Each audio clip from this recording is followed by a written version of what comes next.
It's another week. Hey, friends. Welcome back to HamCo Roundabout. I'm Cameron Geesaman, your local real estate agent and community connector, and honestly, Hamilton County hype girl. That's my new thing right now. I'm the Hamilton County hype girl. Today, we're going to talk about some big changes that are brewing in HamCo. From development drama to a new ice cream shop with kind of a cult following, which is super exciting. There's some redistricting news that honestly could impact hundreds of HSE families. And then there's voting changes that not everyone is cheering on. So we're going to dive into that. But before we do dig in, let me know in the comments where you're watching from and whether your kids are thriving or surviving these first, well, it's been 1 week since they've been in school. And over here in our house, we are honestly loving the routine. So we're going to dive right in today because I think the topics today are going to be kind of interesting.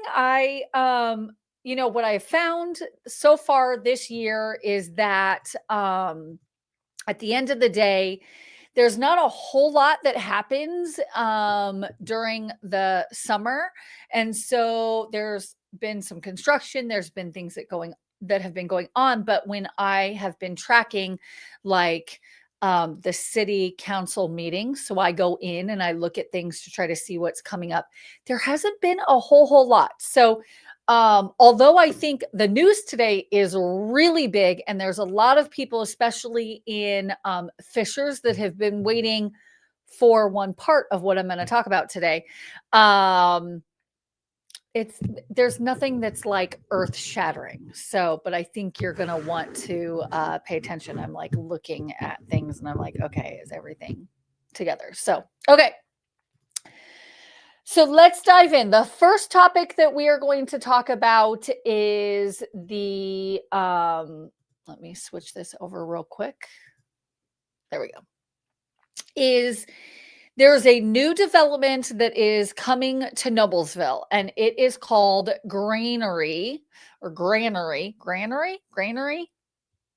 I feel like if it was Granary, there would be an A, Grain. But anyways, so here's a rendering of it. It's going to be in downtown Noblesville, and I really love kind of this mock-up because I love that it has this industrial entryway. I don't know if you can kind of see where I'm circling that.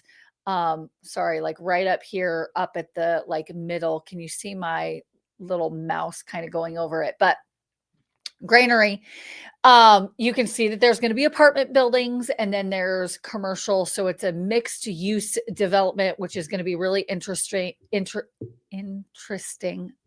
It's Tuesday. You guys, if you've watched me at all, you know that I love making or sounding weird with my weird words, and I can't think of words and all the fun things. Welcome to life. Okay.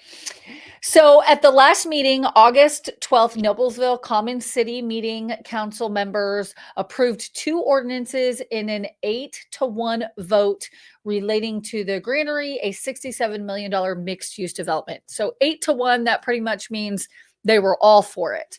The project will include a 4-story multi-family building with 220 units, approximately 5,000 square feet of retail space, 3 outdoor amenity spaces, and a parking garage with 298 parking spaces. It is anticipated to be completed in 2027.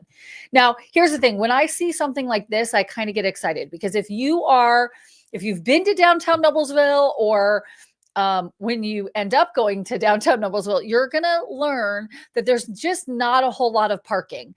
And so this is a little bit off the beaten path. Ooh, today we're going to just have a good one today, you guys. Okay.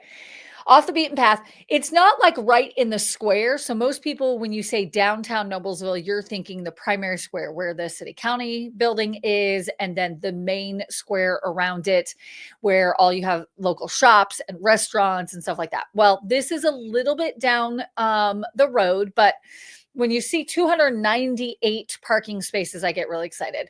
The first ordinance approved the rezoning of 0.7 acres from I-2, which is heavy industrial, to DT, which is downtown, at 501 South North, 501 First. Dear Lord, help me today. Please help me. Okay.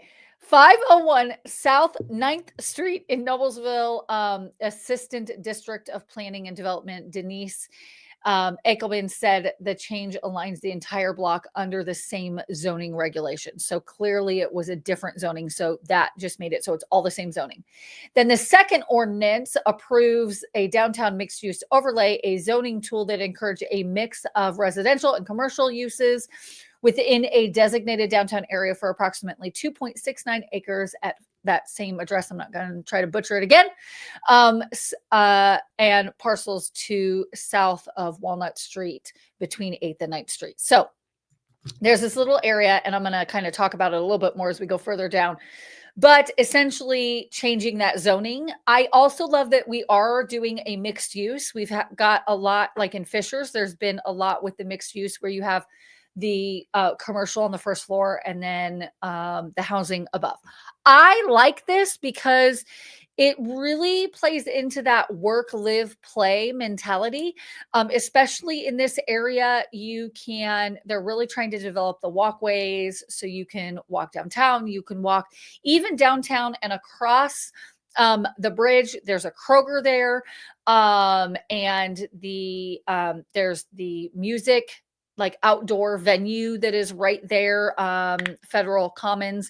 So they're trying to do all this within the downtown Noblesville area. And I just think it is really, really great for that area. I wish I could delete all of those, all of the ads. Do you ever notice when you go to a website, it's like so many ads? Anyways, okay. I'm going to go down. Councilman Aaron Smith, who voted against the ordinance. So this is where there's quite a few people that are either business owners and or clearly Aaron, the one who was against, said his vote was about establishing expectations for future developments in Noblesville.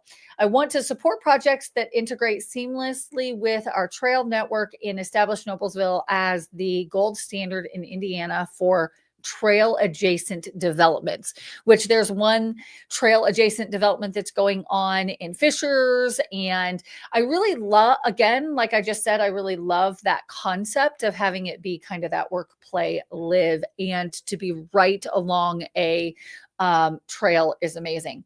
Now, if you're from here, you might have known of a banquet hall or conference center called Milltop, owned by Rocky, who also spoke against the ordinance, raising concerns about how they will impact the business. Now, this banquet hall is really cool. Actually, one of my best friends, we had her 40th birthday party in one of the rooms there. It's such a cool vibe because it's older and has the exposed brick, and there is a wrought iron staircase that goes up. It's such a cool venue. But when you go there, there's a parking lot that is right to the south of the building, but it's not huge. And so if you have a big event, like weddings are there and all sorts of stuff, there's not a whole lot of parking. And so that's what they go on to say is they plant Shanna. I'm not even going to say that name because I am going to butcher it. So that person said plans involve the demolition of the current building at 501 South 9th Street, which will result in a loss of parking for his business. And Eichelman said the building includes a 30 space parking lot. And so they're going to take down the building and that parking because that's part of it. He goes on to say that they've rented it. So Rocky has had a lease with the current property owner to use those spaces for his building. Well, that lease has now expired. And so they're concerned about it. And they believe the concerns are falling on deaf ears. And I do see the concern, but like I said at the very beginning, like if they're including 298 parking space garage space, then that's really going to take up like 30 spots. Now, I will say that parking lot is really nice because it's right next to it. And so you can just kind of walk right in, whereas you might have a little bit further of a walk that you would have to do if that's the case. So But I really like the idea, again, of having those mixed use development. I know that here's the thing, there's going to be a lot of you or some of you that don't like that. That means that we're going to have a lot more condos or apartment styled buildings. But there is a lot to be said about people who want to kind of not maintain a yard. They want to be able to walk to downtown and have the convenience of all of that. And that's what this really does, is it really allows for that work, play, live aspect of things and to really be kind of in the hub of downtown. We actually have a listing coming up that I'm so excited about. Because it's kind of like this, where it's not a condo, but it's a house that is on the trail, the Nickel Plate Trail, and you can get to downtown super easy. And so being able to build up those downtown spaces and have shops and dining and all of this really, really close. I really love that our cities are taking a, close look at this and have it be an option for so many people, because some people might not be able to, like, ours is a standalone house, but this is like to be able to have a condo. So I'm really excited about that first kind of announcement. I was hoping that it was going to be approved. Because of there were concerns, I wasn't sure it was going to be approved. Okay. The second topic for today is Hamilton Southeastern is finally redistricting. I can't talk. Redistricting. And this is something that I feel like I'm talking about with so many residents of Hamilton County, because we have clients that are relocating here, specifically YouTube clients. Maybe that's you, that you're looking at areas and you're considering Fishers, and you learn that there's a specific area, specifically Southeastern schools, where you want your kids to go to a school, but they can't go to that school because that school's full. And so they're getting bused to another school. And so then there's concerns where if you live in a specific neighborhood, that half the kids are going to one elementary school and the others are going to a different elementary school. And it honestly has been a bleep show. Because Adam's going to have to, I think he always bleeps out when I cuss. Oh, no, he's shaking his head. He doesn't bleep it out.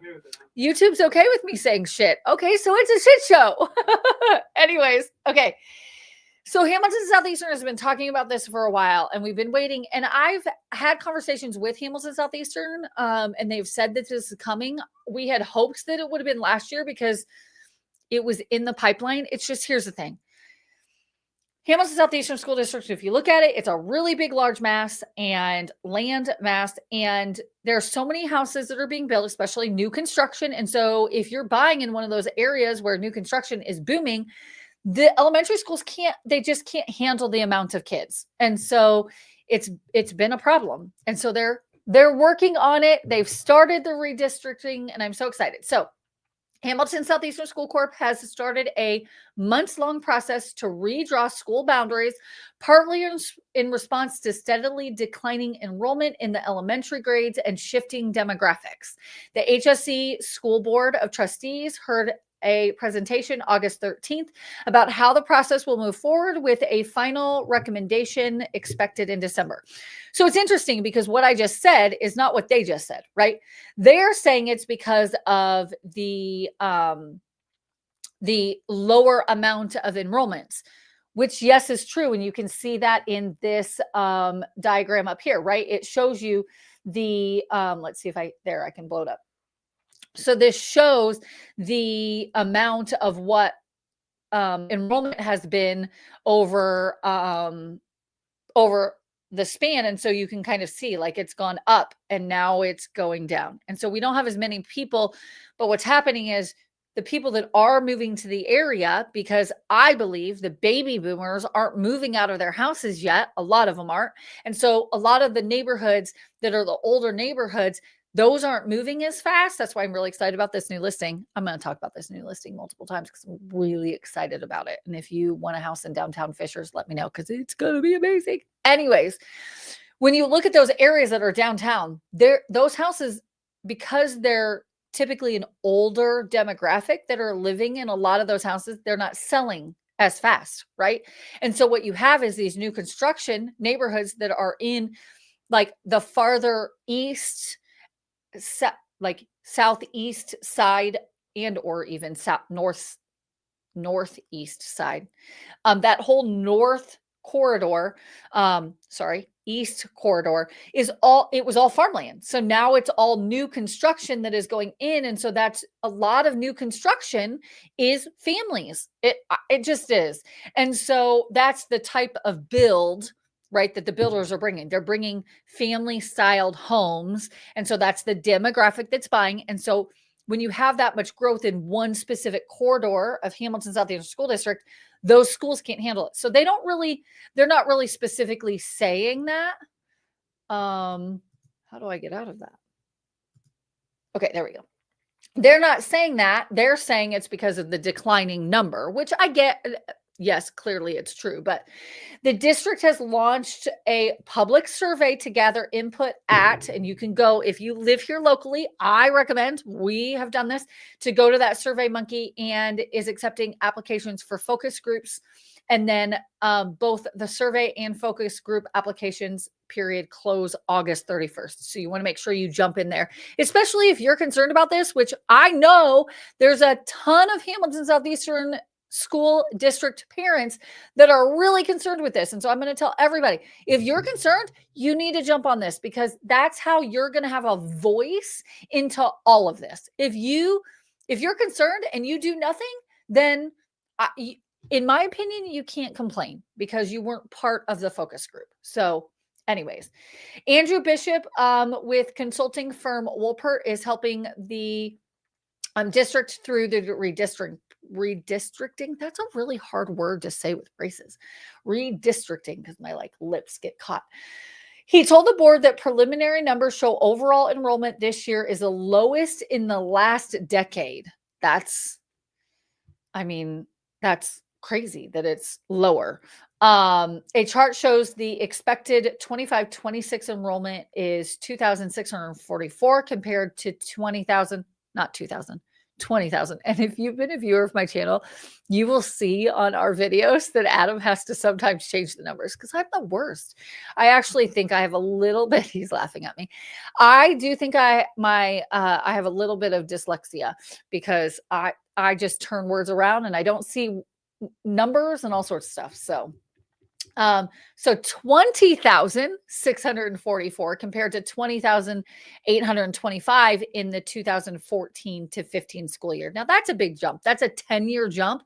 And so, yes, the city is growing, but at the same time, it's shifting in how it's growing. And I think that this shows that.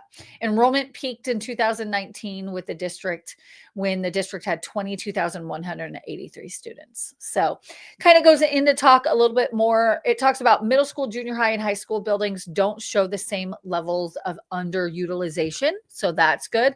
And then Bishop added that his firm did look into future residential development within the district boundaries, because we have to look at that.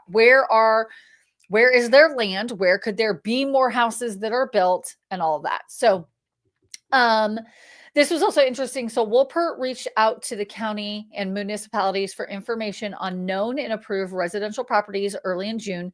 Overall, there's 7,943 new resident units that are being planned within the district, with 78% of those units planned within the Deer Creek, Southeastern, and Thorpe Creek boundaries. The second most, and fourth most enrolled elementary schools. So any new additional residential development within these boundaries will further impact the school as homes are constructed. So that's what I was talking about, where you've got these areas where they're going to build a ton of houses, 7,943 new residential units. And so that's going to impact those schools. Actually, one of my best friends works for one of the schools, and she has the job, unfortunately, of telling families that when everybody was registering for their kindergartners, that she had to call them and tell them that they won't be going to that school, that they would be, there would still be a bus that comes to their home, but they would be taken to a different school. I like send her messages. I hope you're doing okay. How's it going?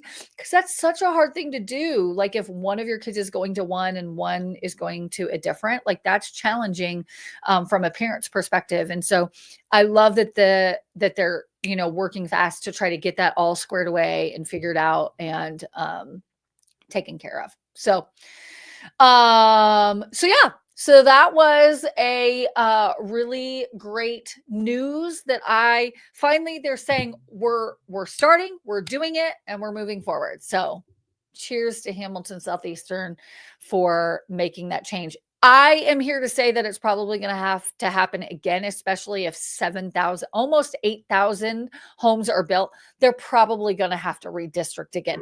This happens in areas like this that see the amount of growth that is going on. And so, anyways, I don't think that it's a bad thing.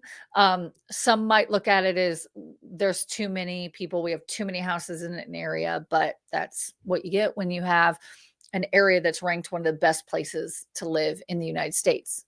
Everybody wants to move here and love it. So that was topic number 2.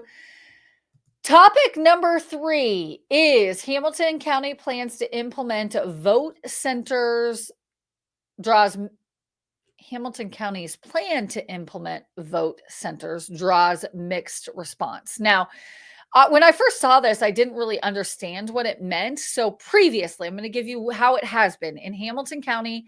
How it's been during elections is I get a sheet of paper, pretty much postcard that comes in the mail and tells me where I go to vote.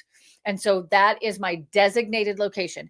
If I'm all day in Carmel, let's say filming a house, right? Or doing content creation or whatever it is, and I don't have time to be able to make it to my voting location. If you have to go to another voting location, you can't. And so they're wanting to change things. So I thought when I saw this at first, I was like, who cares? And then I started to really read into what they're talking about. And I actually think this is really good. So I'm interested to hear what other people think. But the proposal to use vote centers rather than precinct-based polling locations on election day drew mixed reactions at the Hamilton County Election Board August 13th meeting.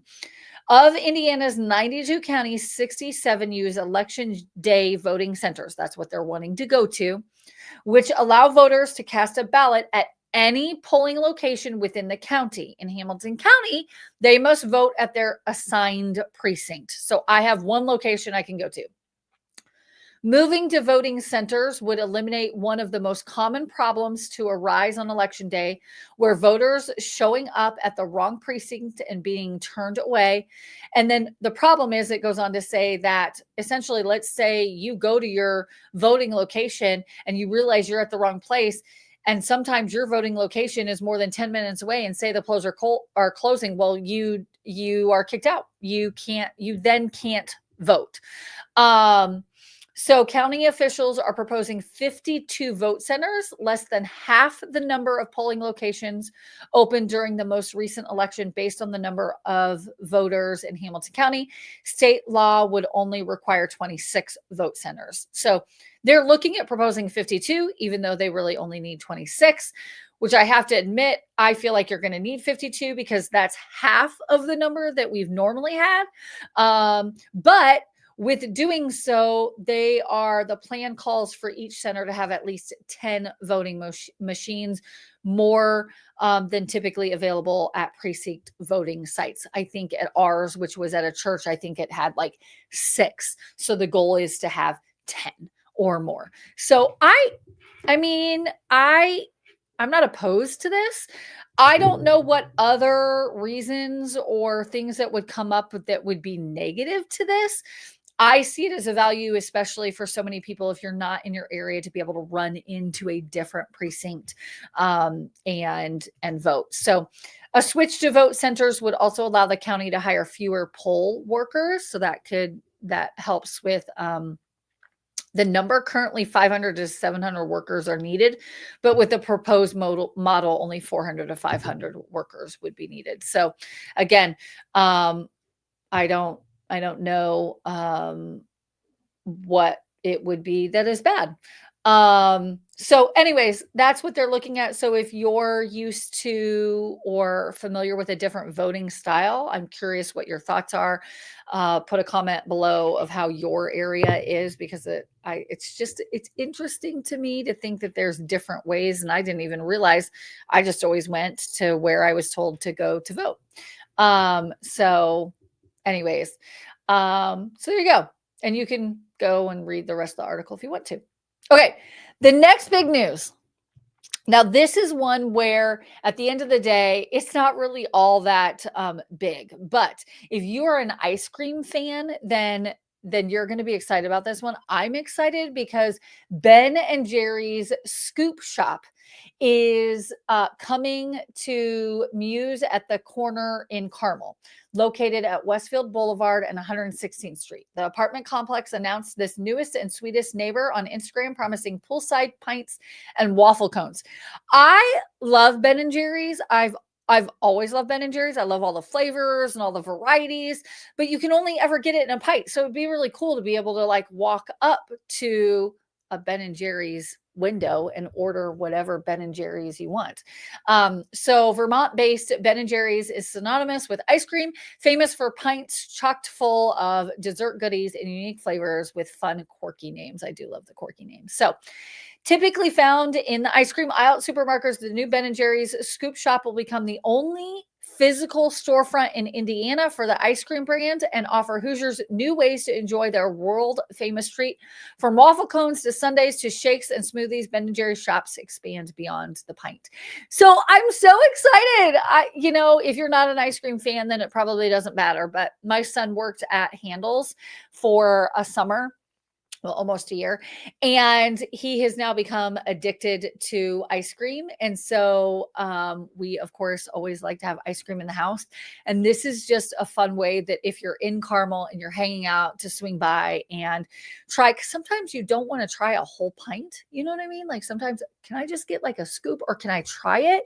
Because at ice cream shops, you can go up and you can try like sample. So that's why I'm kind of excited to kind of go up and just be able to sample specific types of Ben & Jerry's ice cream. And I do love a good Cherry Garcia.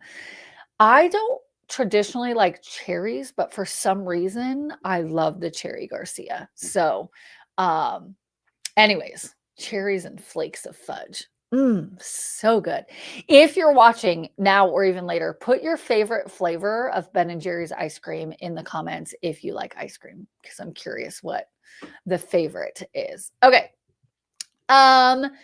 Now it's kind of the middle of the show, right? We talk about all the coming soon and all the activity or things that are happening in Hamilton County. The second half of the show is kind of talking about the data and how the market is moving and what is going on. And so don't forget to leave a comment. Like I said, tell me your Ben & Jerry's favorite. Tell me where you're watching from as well, because I always like knowing those things. Okay. So before we jump into the data, I wanted to kind of show you this article that I found very interesting that came out yesterday, that home builders boost sales incentives to 5-year high as they struggle to sell newly built homes. So this is what happened. A lot of builders were building new construction, or what we call spec homes, right? Where they build the home, they pick all of the finishes, they determine what the market is going to want, so that when you come and visit, or let's say you live in the area, it doesn't really make a difference if you're local or not, but say you want to move, but you don't want to wait for the building process because you just want to be able to move in. So they started building a ton. There's so many builders that are building spec homes, even to the extent that there's certain builders that usually would never build a spec home. They only were a build on your lot style. Like you pick out a lot in the neighborhood and then you pick the house, you pick the finishes, and you build the house. They never built spec homes. Well, they started to build spec homes because homes were moving so fast, they kind of had to stay on top of it. And they learned that they could sell more houses if they had specs. I'm a huge advocate for specs. I love spec homes because the home's already built. There are sometimes some things that you can kind of tweak and change, not a lot. Some builders let you, some don't. It really depends. But sometimes they've got incentives going on. And right now they're saying that they literally are, it's a 5-year high on incentives of what they're giving. I've seen where the interest rates are in the 2s and 3s. I've seen where they're giving, upgraded packages with appliances. So that means you get, instead of a standard, like say black or white appliance, you're getting stainless steel appliances, or you're going from a traditional like cooktop to gas top, or like there's all different things with respect to that. I was talking to a builder the other day. They're offering where they're going to put blinds throughout the whole house. That's usually an expense that is it's such an annoying expense. And I always tell people, when you're buying new, that's one thing that you never plan for. But like, if you're going to have to put blinds, unless you just want all of your windows open to the world, which if that's you, you do you. But so the builder was offering that. I've seen where it's an upgraded landscaping package, where they're doing a deck in the back or a patio in the back, where they're just giving money, where it's, say, instead of, you going to the home showroom and picking out your selections, where you're just picking out your selections. They're giving you 20 or 40,000. Now, some of those are their limits, where you have to spend 80 to get 40, right? So, and in some of these builders, spending 80,000 on upgrades is really easy, especially if you say like add a basement, because sometimes basements are $100,000. So just depends on what you're looking at and what those upgrades are. So anyways, their builders are giving away things, right? Especially the rate one has really been talking to a lot of my clients, because if you can get a rate in a 3 or 4, now it's usually a like a 3-1 arm or whatever. So it adjusts, right? But it's always good to kind of talk through that. With most arms, they cap at a certain amount. So it's not like they're just going to increase, but hopefully by then, by the time you get to the end, rates have dropped and you can refinance and have a lower rate. So that's what a lot of homeowners are hoping for. But I found this article really interesting. Apparently you have to subscribe to see the rest of it. But anyway, so the numbers, confidence among home builders ticked down in August as home buying demands remains weak, and builders are throwing more sales incentives at buyers to boost sales, which is exactly what I kind of just explained. Like, that's what they're doing. They're just trying to get buyers in the door because their numbers are dropping. Even to the extent we're even starting to see where there's realtor incentives, where it's like, hey, we normally pay you this, but we're going to pay you this if you bring your clients to us. And so I always find those interesting, because ultimately my client's going to pick the house that's going to be the best for them. They're not really specifically like, I myself am not like, hey, go look at this builder because they're paying me more. No, let's look at the neighborhood. Let's look at the house. Let's look at the community. Let's look at the lot. Like, who cares about that, so to speak? And so it's always interesting when builders do that. Like, I'd rather give you the incentive to the client so that they get the advantage. I might be a little bit out of the norm when it comes to realtors from that aspect. But yeah. So anyways, so I just found that interesting. I'm not going to go into the article because I'm not going to subscribe here live on live YouTube. But just know that if you are considering a move, new construction could be a good fit, and being able to negotiate, which even though they have incentives, I'm always going in and asking for more for our clients. So good to know that builders are doing that, and there's wiggle room. Okay. So stats. So we kind of talked about Noblesville last 2 weeks ago. So this time we're going to talk about, well, we'll start here. This is all of, now these are July stats. I showed many of these last 2 weeks ago, but just as a refresher, median sales price 317.9. And this is Hamilton. Wait, this is all of Indianapolis and all of the surrounding areas. Okay, this is why I did this map, so that when I'm on a Zoom call with a client, I can kind of show them, because it's kind of, this is the loop, or I called it something else the other day. Anyways, inside the loop. The donut. I always call it a donut. Thanks, Adam. And we've been exploring, actually, now that Adam just talked and you probably heard him, we've been exploring potentially having where Adam can pop on and have his little face in the corner. So if that's something that you're interested in and actually seeing Adam, yes, he's my husband. Yes, he's on the team. Yes, he's a licensed real estate agent, but he also happens to be the guy behind all of our videos, who does all of our video editing and filming. He films and edits, but you guys never see him. So it's so funny when I mention to a client, I'm like, hey, Adam, because if I'm with a client, but we have double bookings, I'll say, Adam will take you. So that's when you get to meet Adam. So let me know in the comments if you're interested in meeting Adam on our lives. Anyways, okay. So back to squirrel. This is what Cameron does. I squirrel. Okay, 317.9, 19 days on market. So these are the things that I usually look at. And then the month supply of inventory 2.1. Okay, so that's all of Indianapolis and surrounding areas. So then if I click off of this, I go to Hamilton County. And for this one, we're going to go to Westfield because we're going to show you Westfield homes this week. Each week I try to show you a different city in Hamilton County so that you can kind of get an idea of what there is and what you're getting. So you can see a lot better numbers, right? So 479,995, you can see that's down from August, June, which was 499. So some would say, and I'm going to address this every single live that I do. Some would say that means the market is tanking and that prices are going down. It actually doesn't mean that. It just means that most likely the higher end homes aren't selling. And so therefore, when you are doing a median price point, those numbers are being adjusted because of this style of homes that are being sold. Okay, so just keep that in mind. Days on market 18. So it's not that far because the other one was 19, right? So we're talking about 1 day. That means that tells me Indianapolis is still moving fairly quickly.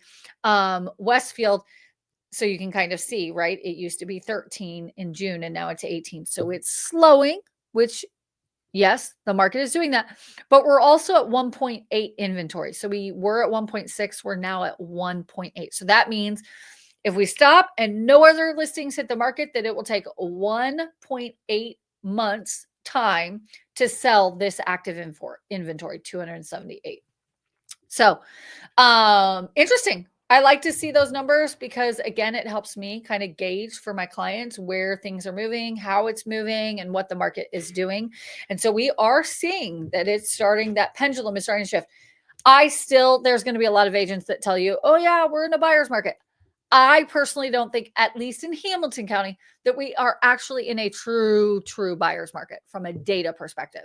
From a feeling perspective, it is starting to feel like it's a little bit of a buyer's market. So, okay.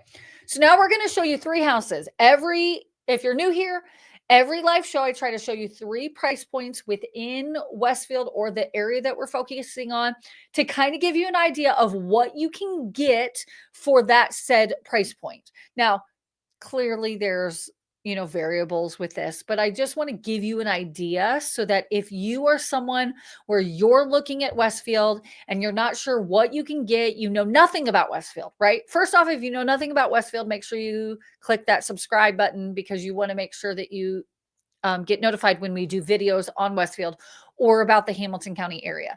Our channel focuses on 3 things. We do home tours so that you can kind of get an idea of what you can get. We talk about data or we talk about the community. So like, what is there to do? What is the cost to live in Hamilton County? And we just talk about Hamilton County, okay? And then the third thing is these lives where we kind of mix both things and we kind of talk about, okay, here's what's coming and going in Hamilton County and the fun things. And we do that so that you kind of know what there is when you come to visit, or if you're exploring the area so that you have an idea.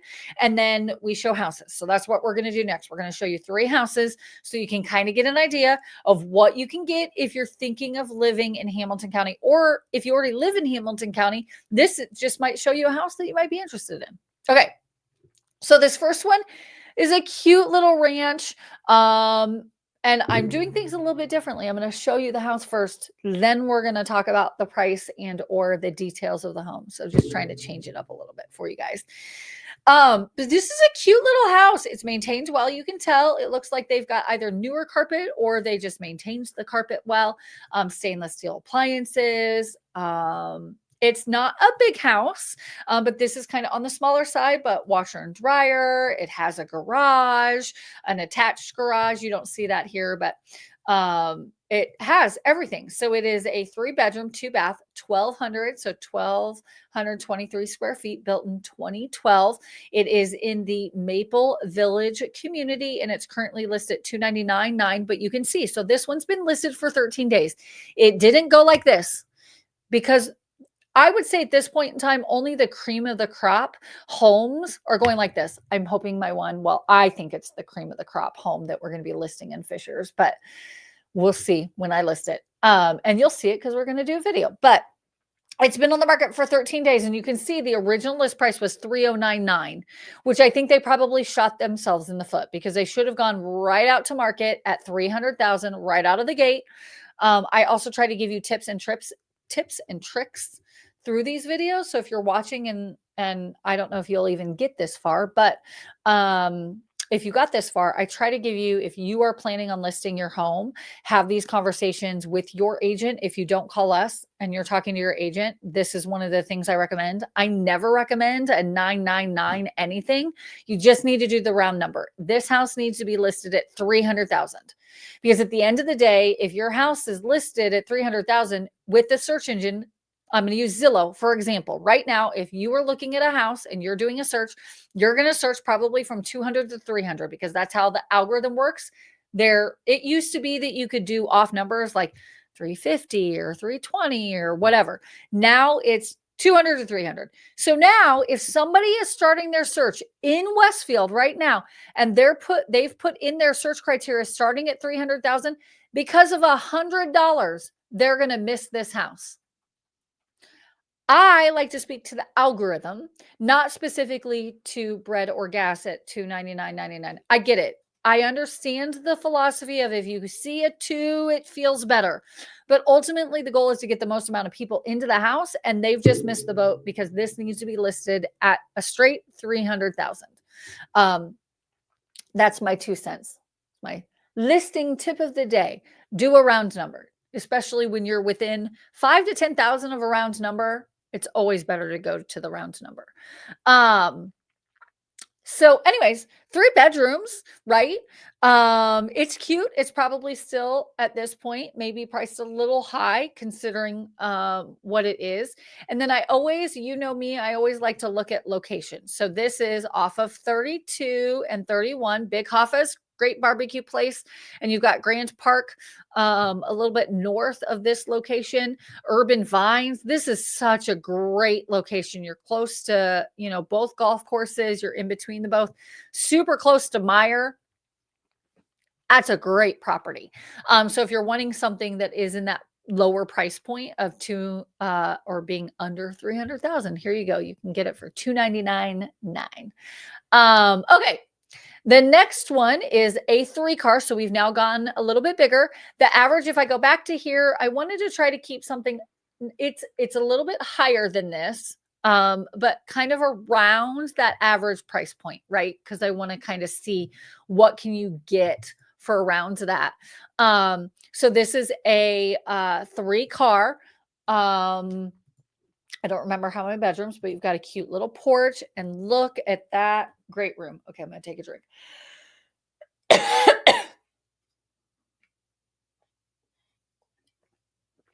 When I talk so much, I get parched.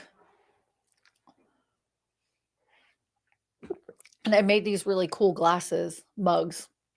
If you become a client of ours, you get this really cool mug that's an Indiana mug. And I love using them. My kids keep stealing them, though, because they really like them. And so normally you've seen a white one.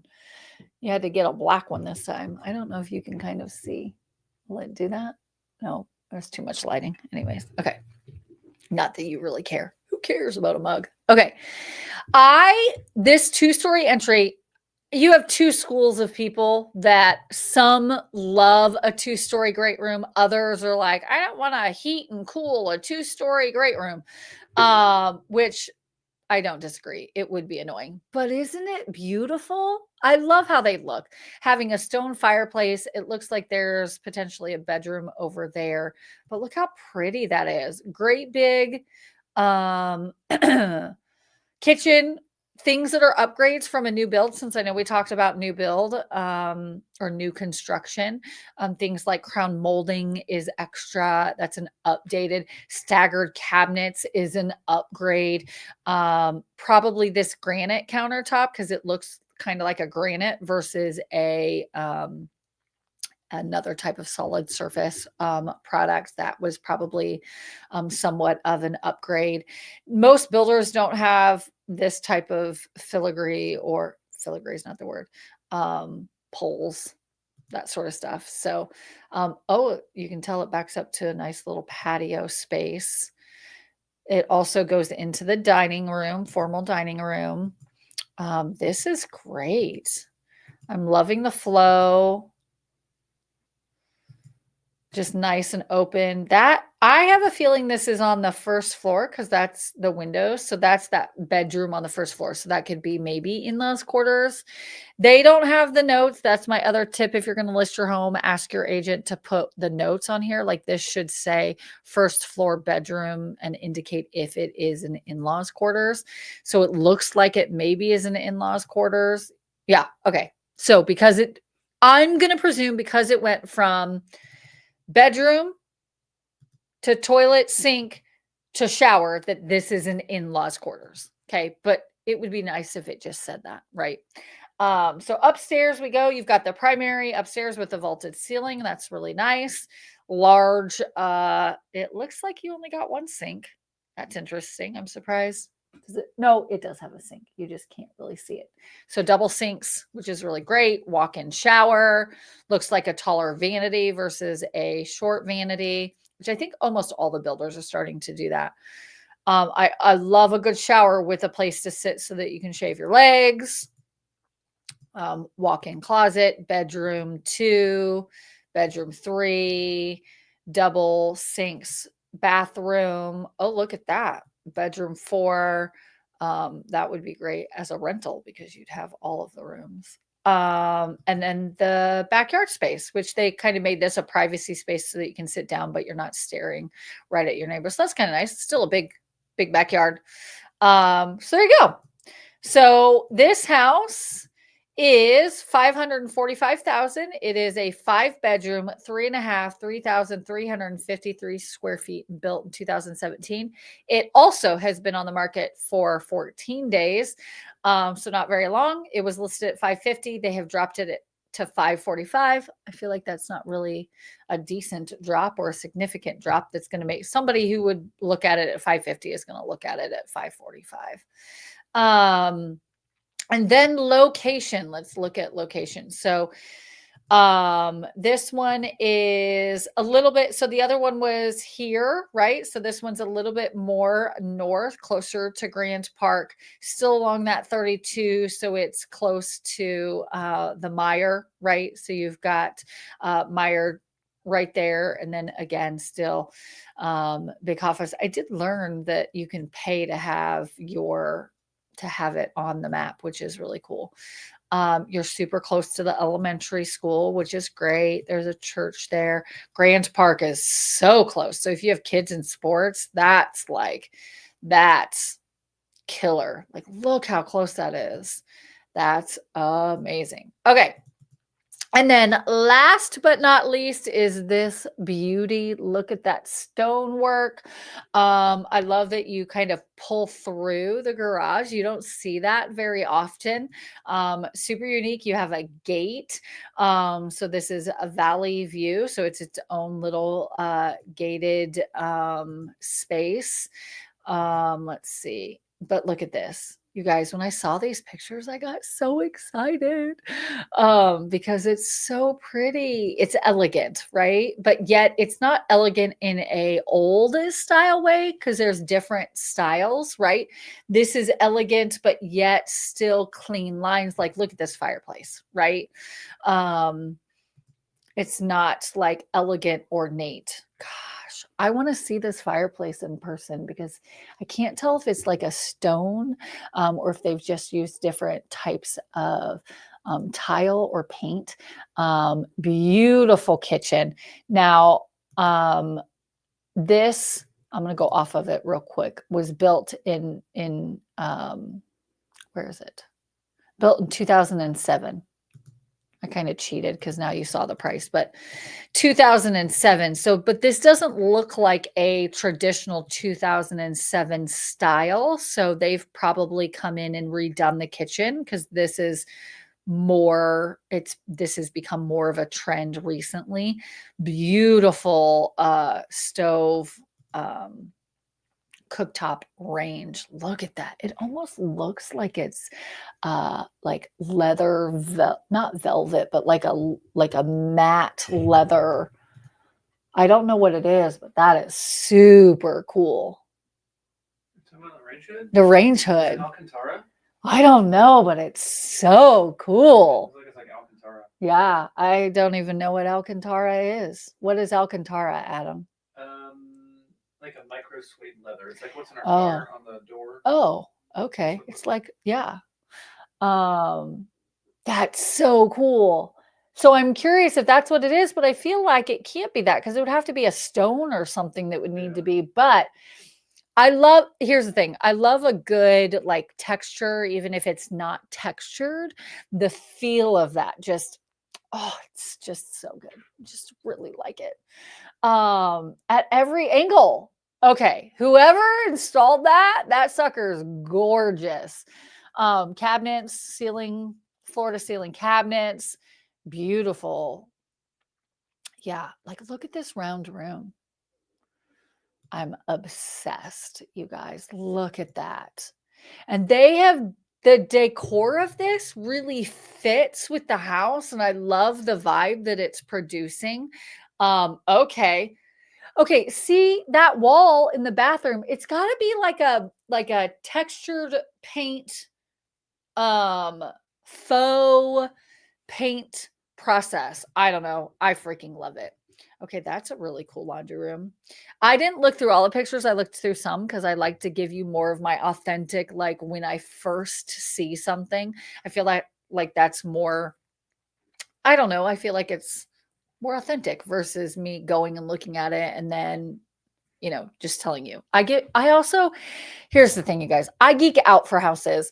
A client of mine sent me a video of an agent out in Utah, and she is like me. She gets really geeked out about really cool aspects of houses.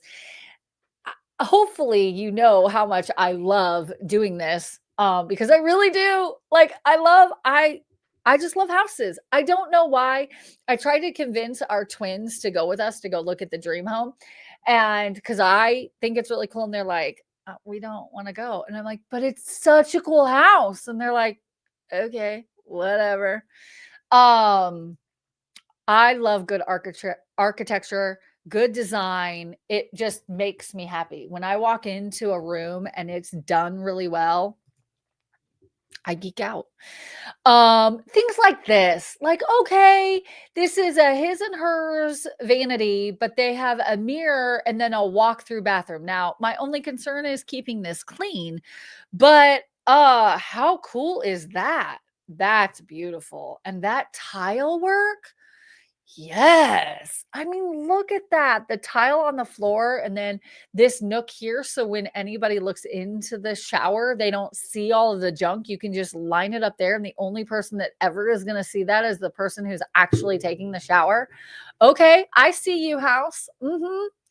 Oh, okay. The texture. I like texture. Okay.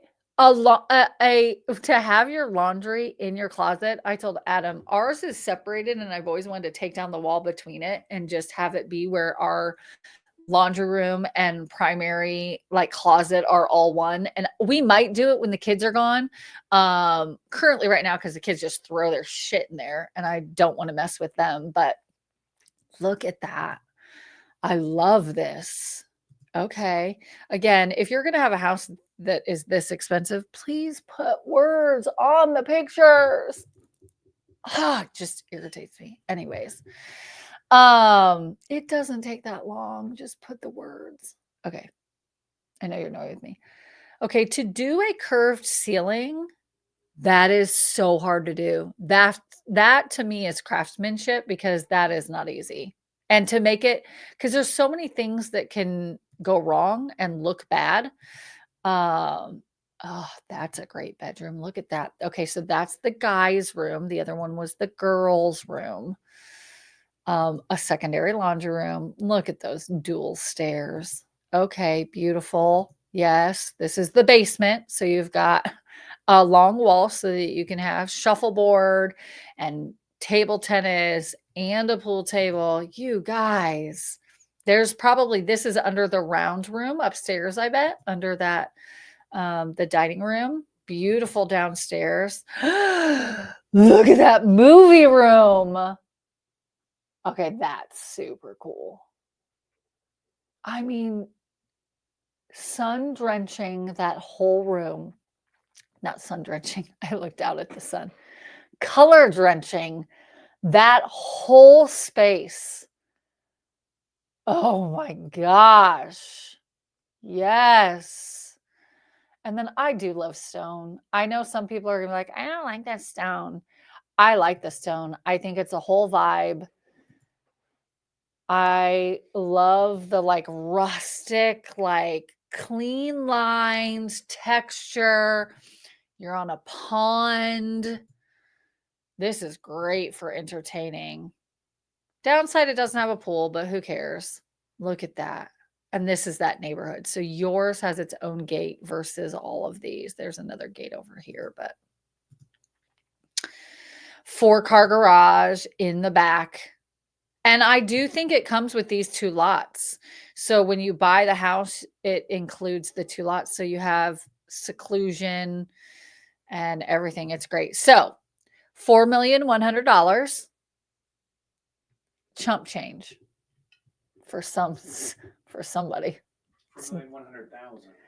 4,100,000 because 100. I digress. You already heard me complain. Okay. 6 bedrooms, 6 full baths, 4 half baths. So 10 bathrooms, 11,430 square feet, built in 2007. Again, this does not feel like it was built in 2007. So I bet you if I go back and look at data, it's going to show that this is not what it looked like. The exterior did, of course, but the inside didn't look as modern as it currently does. Stunning. Westfield schools. If you went to the live competition or live golf competition this last weekend, my husband and his son went. Our son. No, it's my son. His son. My son. Our son. Anyways, do you ever do that? Do you ever say like it's mine? It's ours. Anyways, they went, had a blast, said the golf course was beautiful. We've done quite a bit of content on Chatham, so we both love Chatham, but said that the event did great. And they announced that it's coming back next year, which that's super exciting. I might try to go. I don't even like golf, but I like a good party or when it's done really well, like events that are done really well. I love going and experiencing things. If you are an Enneagram person, I'm a 7. Surprise. Okay. So let's look at location. So this isn't on Chatham. So everybody wants to assume that homes that are in this price point are going to be in Chatham, but Chatham is up here. Actually, it's up here. Okay. So this is Westfield. It's really actually feels more like it's Noblesville. You're super close to all of what Carmel has, Clay Terrace and all of the shopping. Let me zoom in here. Going the wrong direction. Okay.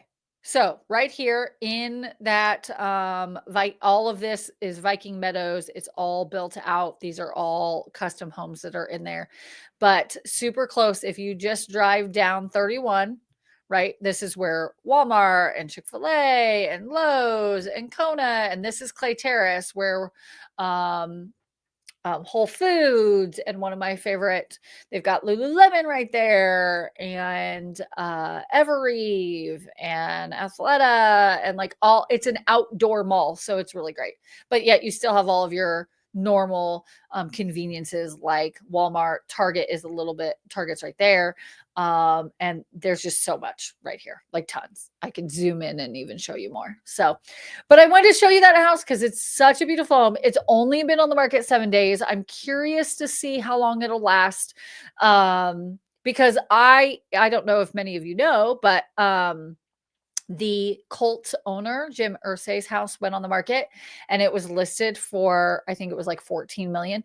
I was like, that's going to take forever to sell. It's already pending. I had hoped that I could get in there for you guys, and maybe I'll do a tour online so I can kind of show you the house through this, because now it's pending. But such a cool property. This is a cool, super unique property, but still modern, which I really like. And it has, I mean, if this is your vibe, then I feel like, especially looking at the pictures, sometimes you can kind of see if craftsmanship or if things like look wonky. This looks really, really good. So if you want to see it, call, text, or email me. Sounds really funny. And we'll go see it because I really want to go see it. Anyways, so there you have it. That's today's HamCo roundabout. Ultimately, we're going to do this every Tuesday, and you're going to experience what I think is essentially cool news, so to speak. Thank you for spending part of your day with me, even if you're watching it live or if you're watching it later. Hopefully you walk away with something something new, something weird and or wonderful, and learn something about Hamilton County. So as always, if you liked today's video, give this video a thumbs up. Make sure to hit the subscribe button so you don't miss out on the next video. And then like I said, I'll be back in 2 weeks and talk about local stories, real estate stuff, and kind of everything in between. So until then, stay curious, stay local, and I'll see you in the next one. Bye. Bye. I guess I have to hit the end. Bye. It's not going.